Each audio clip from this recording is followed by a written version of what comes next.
Hi வணக்கம். நான் உங்கள் எஸ்எஸ் பேசுகிறேன். அனைவருக்கும் என்னுடைய அன்பான வணக்கங்கள். இன்றைக்கி வீடியோவில் நம்ம பார்க்க போகிறது சிறிய செடிகளை கட்டிங் பண்ண போகிறோம். ஏறக்குறைய 1 மந்த் 1 இயர் 6 மந்த் வந்து ஆகுது. இந்த சிறிய செடிகளை நம்ம முதல் முறையாக நம்ம கட்டிங் பண்ண போகிறோம். ஏன்னா இத்தனை நாள் வந்து நம்ம கட் பண்ணாமல் இருந்த செடிகள் இப்போ நம்ம கட் பண்ண போகிறோம். அதே போல் வந்து இந்த செடிகள்லாம் பார்த்திங்க அப்படின்னா இப்போ வெயில் சீசனில் பாருங்கள் மஞ்சள் கலராக இருக்குது.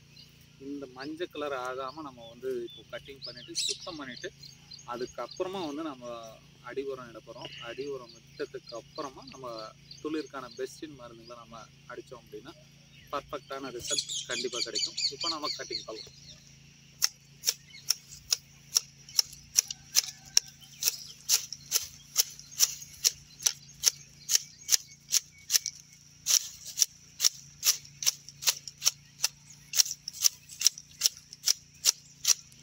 ரொம்ப சிறிய செடிகளை வந்து நம்ம அதிகப்படியாக நம்ம வந்து கட் பண்ணக்கூடாது. கொஞ்சம் மேலே மேலே மேலே லைட்டாக தான் நம்ம கட் பண்ணணும். அப்படி நீங்கள் கட் பண்ணிங்கன்னா தான் உங்களுக்கு கொஞ்சம் கொஞ்சம் கொஞ்சம் அப்படியே செடி வந்து ஹைட் ஆகும். இந்த செடிங்கள்லாம் பாருங்கள், ஏறக்குறைய நம்மளுக்கு வந்து இந்த பூக்கள்லாம் பார்த்திங்க அப்படின்னா எல்லாம் காம நோய். இது வந்து நம்ம இன்னும் பண்ணவே முடியாது. அது நீங்கள் மருந்து ஸ்ப்ரே பண்ணிங்கன்னா கூட சரியாக வராது.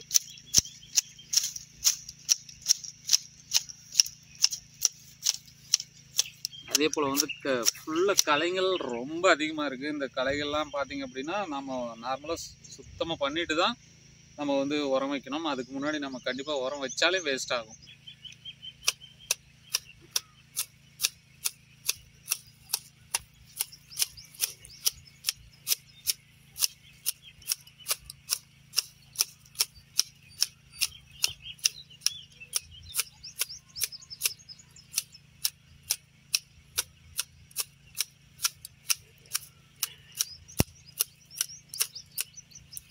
அதே போல் வந்து சிறிய செடிகளில் பார்த்திங்க அப்படின்னா நிறைய பூச்சிக்கூண்டு ஆரம்பிக்கும். இந்த பூச்சிக்கூண்டுகளும் நாம் வந்து கவனமாக பார்த்தா மட்டும்தான் உங்களுக்கு வந்து செடி வந்து நல்லாயிருக்கும். அதே போல் வந்து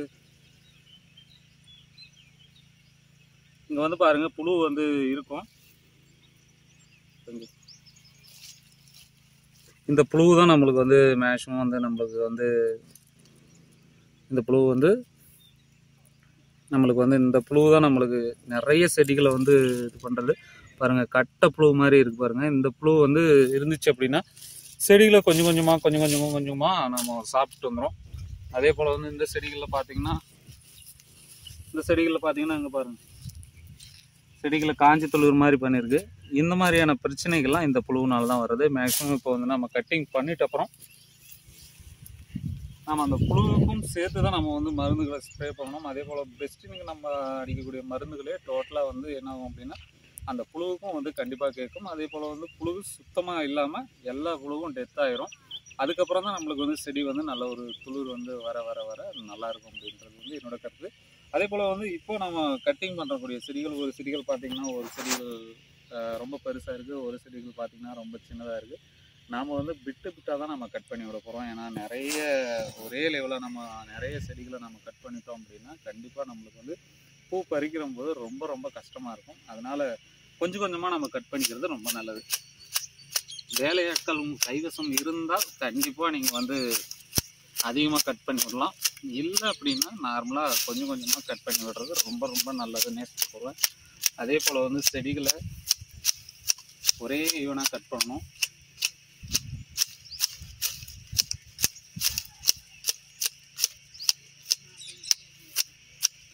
முடிந்த அளவுக்கு அதிகாலை டைமில் நீங்கள் கட்டிங் பண்ணிங்க அப்படின்னா உங்களுக்கு நல்ல செடி வந்து நல்ல நீரோட்டமாக இருக்கும். அதே போல் சாயங்கால நேரத்தில் வந்து கட்டிங் பண்ணிங்கன்னா உங்களுக்கு அந்த மாதிரி இருக்காது. ஈவினிங் நேரத்தில் செடி பார்த்திங்க அப்படின்னா வாடின மாதிரி இருக்கும். அந்த மாதிரியான சமயங்களில் நீங்கள் கட்டிங் பண்ணிங்க அப்படின்னா கண்டிப்பாக உங்களுக்கு வந்து நல்ல ஒரு கம்ஃபர்டபுளாக இருக்காது. அதனால் மேக்ஸிமம் வந்து காலையில் டைமில் வந்து கட் பண்ணுறது ரொம்ப ரொம்ப ரொம்ப நல்லது. அதனால் காலையில் டைமில் கட் பண்ணிங்கன்னா உங்களுக்கு ஈஸியாகவும் இருக்கும். பார்த்திங்கன்னா இப்போ கட்டிங் பண்ணும்போதே தெரியும்.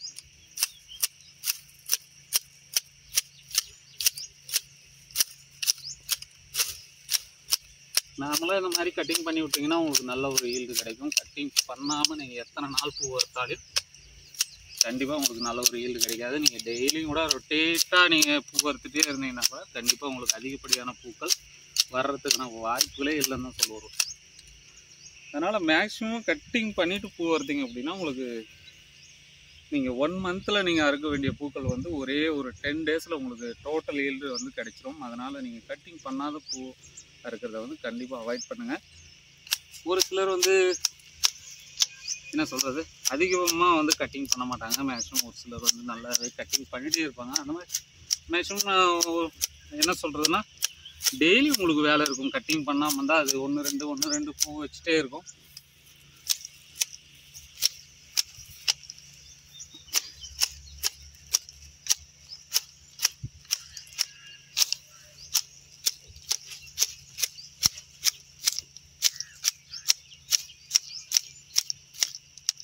மெயினாக அந்த களைகள்லாம் டோட்டலாக வந்து நம்ம கிளியர் பண்ணிடணும். களை இருந்துச்சுனாவே செடி வந்து நல்ல ஒரு பெஸ்டின் வராது. களை இருக்கும் பட்சத்தில் அதே போல் வந்து புழுவும் அதிகப்படியான புழுக்கள் வந்து வர ஆரம்பிச்சிடும்.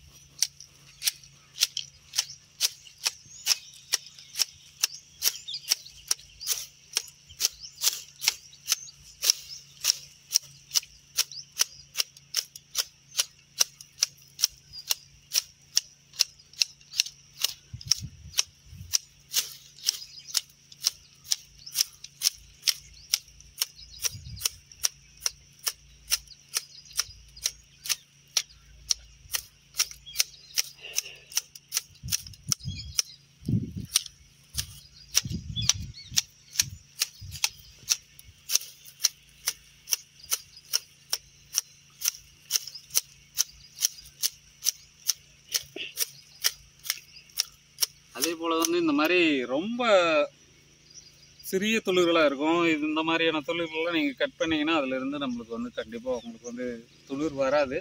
மேக்ஸிமம் ஒரு கொஞ்சம் துளிருங்களாம் முத்துற அளவுக்கு வந்து நம்ம வந்து விட்டால் தான், இந்த அளவுக்கு நம்ம கட் பண்ணால் தான் இதில் வந்து நம்மளுக்கு கண்டிப்பாக துளிர் வரும். நம்ம இந்த துளிர் நம்ம கட் பண்ணோம் அப்படின்னா கண்டிப்பாக துளிர் வர்றதுக்கான வாய்ப்புகளே இல்லை.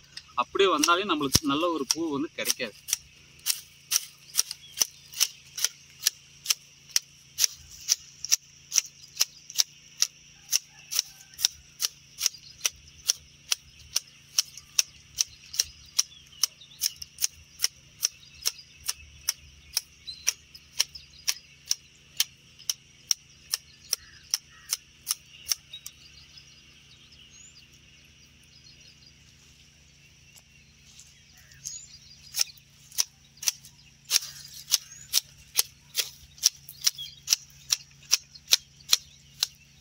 அதே போல் வெயில் நேரங்களில் கண்டிப்பாக வந்து செம்பன் நோய் கண்டிப்பாக வந்து அட்டாக் ஆகும். அந்த செம்பன் நோயை வந்து கண்டிப்பாக நீங்கள் கட்டுக்குள்ளே வர வச்சிடணும். அப்படி இல்லாத பட்சத்தில் உங்களுக்கு செம்பன் நோய் வந்து ரொம்ப ரொம்ப ரொம்ப செடியை வந்து எல்லோ கலர் ஆக்கி மேக்ஸிமம் உங்களுக்கு பூ வர்றது ரொம்ப ரொம்ப பாதிக்கும். அதனால் செம்பன் நோயை மெயினாக நீங்கள் பார்த்துக்கோங்க. செடி இப்போ இருக்கிற மாதிரி கண்டிப்பாக உங்களுக்கு வந்து பச்சை கலரில் இருக்கணும். கொஞ்சம் கூட மாறிச்சு அப்படின்னா கண்டிப்பாக உங்களுக்கு வந்து செடி வந்து பாதிப்புக்கு வந்துருச்சு அப்படின்னு தான் நீங்கள் புரிஞ்சுக்கணும். அதனால் முடிஞ்ச அளவு பச்சை நிறம் வந்து மாறாமல் பார்த்துக்கிறது ரொம்ப நல்லது. பச்சை நிறம் மாறிச்சுனாவே உங்களுக்கு வந்து நோய் அட்டாக் ஆகுதுன்னு தான் அர்த்தம். அந்த நோயை வந்து நீங்கள் முடிஞ்ச அளவு நீங்கள் வந்து பார்த்தீங்கன்னா தான் தெரியும். ஆனால் செடி கொஞ்சம் கொஞ்சமாக முடிஞ்ச அளவு செம்மை நோய் வருது அப்படின்னா கண்டிப்பாக உங்களுக்கு வந்து செடி வந்து எல்லோ கலராக மாறும். அதனால் மேக்ஸிமம் வந்து பார்த்துட்டே இருங்க. ஓகே, அடுத்த ஒரு வீடியோவில் உங்களை சந்திக்கும் முறை உங்களிடமிருந்து விடைபெறுவது உங்கள் எஸ்எஸ். நன்றி, வணக்கம்.